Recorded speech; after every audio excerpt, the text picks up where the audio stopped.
आदरणीय मेरे प्रिय दोस्तों और भक्तों, जैसा कि आप जानते हैं कि हमारा पिछला साल यानी कि संवत 2081 समाप्त होने को है और यह समाप्त होगा 29 मार्च 2025 को। इसीलिए 30 मार्च 2025 से हमारा नया संवत्सर यानी कि 2082 शुरू हो जाएगा। दोस्तों, इसको नव संवत, नया साल और 12 महीनों के व्रत पर्वोत्सव का महत्व दिया जाता है। यह नया साल चैत्र शुक्ला प्रतिपदा से शुरू होता है। तो दोस्तों, मैंने सोचा कि इसके बारे में ही आपको बता दूं, क्योंकि यह क्यों मनाया जाता है, इसका क्या महत्व है, इसके बारे में आपके समक्ष यह सूक्ष्म वृत्तांत रखा जा रहा है। उम्मीद है कि आपको यह वृत्तांत पसंद आएगा। और दोस्तों, इसके पश्चात जो नवमी आती है वो तो बहुत ही अच्छा त्यौहार है, श्री राम नवमी का। तो दोस्तों, आइए पहले बात करते हैं नव संवत्सर का प्रारंभ यानी कि चैत्र शुक्ल प्रतिपदा से। ब्रह्मलीन धर्म प्रसाद स्वामी श्री करपात्री जी महाराज के शब्दों में नव संवत्सर के प्रारंभ में समस्त पुरुषार्थ सिद्धि के लिए दुर्गा पूजन का क्रम आ जाता है। उसके पश्चात ही रामनवमी को श्री रामचंद्र जी के जन्म का प्रसंग उपस्थित होता है। भिन्न भिन्न देशों एवं कालों के वैचित्र्य के भावों एवं कर्मों का भी वैचित्र्य होता है। किन्हीं में हठात वैराग्य, विवेक एवं शांति का और किन्हीं में बलात्, काम, क्रोध, मद, मात्सर्य का प्राखर्य होता है। यही स्थिति कालों की भी है, यानी कि शिशिर, वसंत आदि ऋतुओं में धरणी, अनिल और जल से संयोग होने पर भी धान में अंकुर आदि उत्पत्ति नहीं होती। वर्षा ऋतु में यही बीज अंकुरित हो उठता है। आम तथा नानाविध तरुलताओं का मुकुलित एवं पुष्पित होना काल विशेष की अपेक्षा रखता है।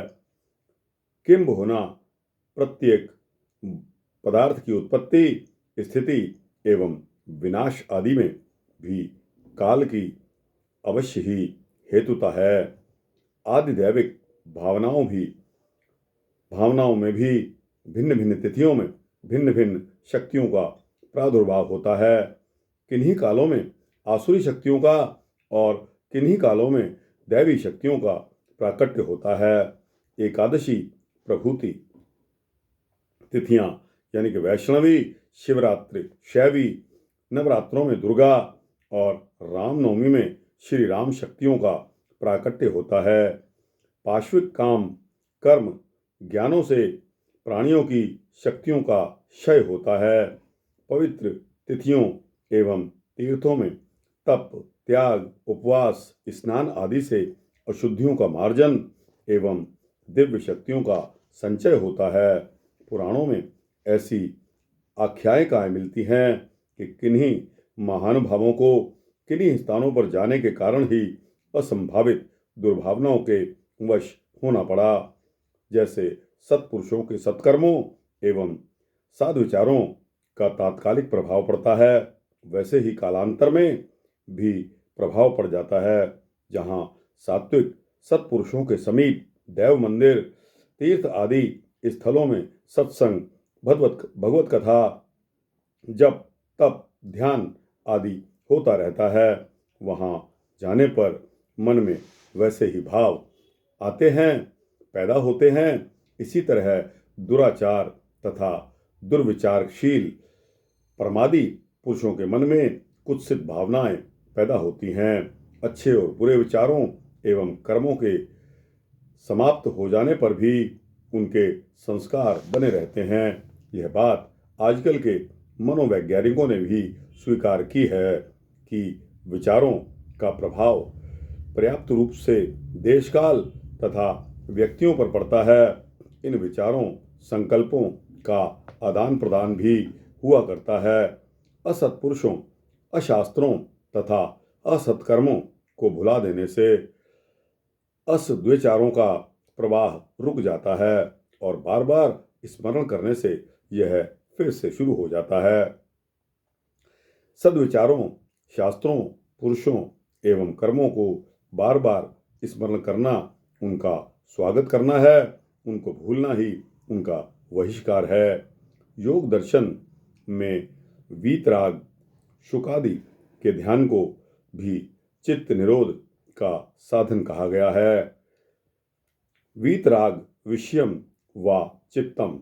वीतराग की आकृति से साधक के मन में उनके अंतर्भावों एवं राग आदि दोष रहित भगवत कारित चित्त का स्फुरण होता है। संसार में अनंत कर्म एवं विचारों के संस्कार फैले होते हैं। बुद्धिमानों का कर्तव्य है कि सद्विचारों का आगमन का द्वार खुला तथा असद्विचारों का द्वार बंद रखें। सत्पुरुषों, शास्त्रों एवं सत्कर्मों का स्मरण या सेवन ही उनका द्वार खोलना और विपरीतों का परिवर्जन, विस्मरण ही उनके संस्कारों का द्वार बंद कर रखना है। सात्विक भावों के स्मरण या सेवन से उनके संकल्प की धारा चल पड़ती है। विपरीत से विपरीतों की पार्श्विक कर्मों के दर्शन या चिंतन से ही काम आदि विकृतियों को स्थान मिल जाता है। इस तरह जिन देशों में उच्च कोटि के सत्पुरुषों का निवास, सद्विचारों एवं सत्कर्मों का विस्तार हुआ, वहाँ के परमाणु, जलवायु सब के सब उसी भावना में भावित हो जाते हैं। यही स्थिति कालों की भी होती है।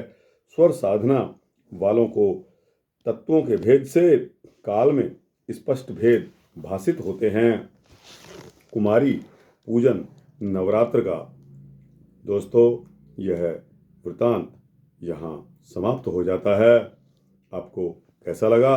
अच्छा लगा हो तो इसको लाइक और शेयर करते हुए अपने दोस्तों, भक्तों, मित्रों, जिज्ञासुओं को भेजना।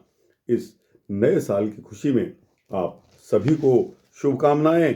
आपके लिए नया संवत्सर यानी कि नया साल मुबारक हो। हिंदुओं का साल यानी कि इस साल की 2082 की पहली तारीख, पहला दिन, नया साल आप सभी को मुबारक हो। आपको बहुत बहुत शुभकामनाएं। यह साल आपके लिए खुशियों से भरा हुआ हो, ऐसी कामना करता हूँ। दोस्तों यह वृत्तांत अच्छा लगा हो तो इसको लाइक और शेयर अवश्य करिए। कमेंट्स बॉक्स में जाकर अपने राय इस वृत्तांत के माध्यम से, इस वृत्तांत को सुनकर अपनी राय अवश्य व्यक्त कीजिए। इस चैनल को सब्सक्राइब करेंगे तो आपको इसी तरह के सूक्ष्म भक्ति वृत्तांत मिलते रहेंगे। जय श्री सीता रामचंद्र भगवान की जय।